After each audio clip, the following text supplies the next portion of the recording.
கிரண்தாஸ் முரளியுடைய பல்வேறு நண்பர்கள் சேர்ந்து கிரண்தாஸ் முரளிக்கு ஒரு ஃபண்டை கொடுத்து முதல் பாடல் ஆல்பத்தை வந்து கிரண்தாஸ் முரளியை வந்து வெளியிட வைக்கிறாங்க. அதனுடைய பேர் தான் வாய்ஸ் ஆஃப் வாய்ஸ்லெஸ் அப்படிங்கிற பேரு.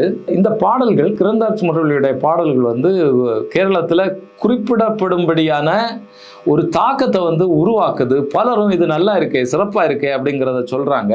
அந்த பாடல் வரிகளை மட்டும் நான் ஒரு 2-3 பாடல்கள் வரிகளை மட்டும் நான் பாடுறேன்.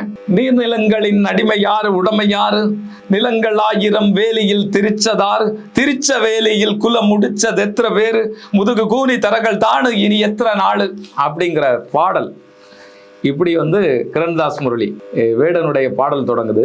இந்த பாடல் பார்த்தீங்கன்னா ஏற்கனவே வந்து கேரள சமூகத்தில் வந்து கேரள நிலப்பரப்பு எப்படி உருவாச்சு அப்படிங்கிறதுக்கு ஒரு புராண கதை இருக்கு.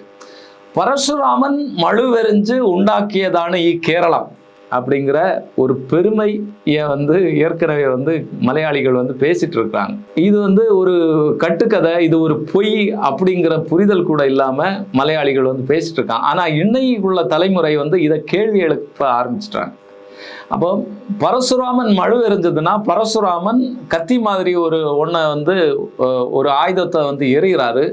அது எவ்வளவு தூரம் போய் கரங்கி வந்து விழுந்ததோ அந்த இடம் எல்லாம் கேரள நிலமாக மாறுது. அந்த நிலத்தை வந்து 64 பிரிவுகளாக பிரித்து அன்னைக்கு இருந்த பிராமணர்களுக்கு பரசுராமன் வந்து தானமாக கொடுக்கிறார்.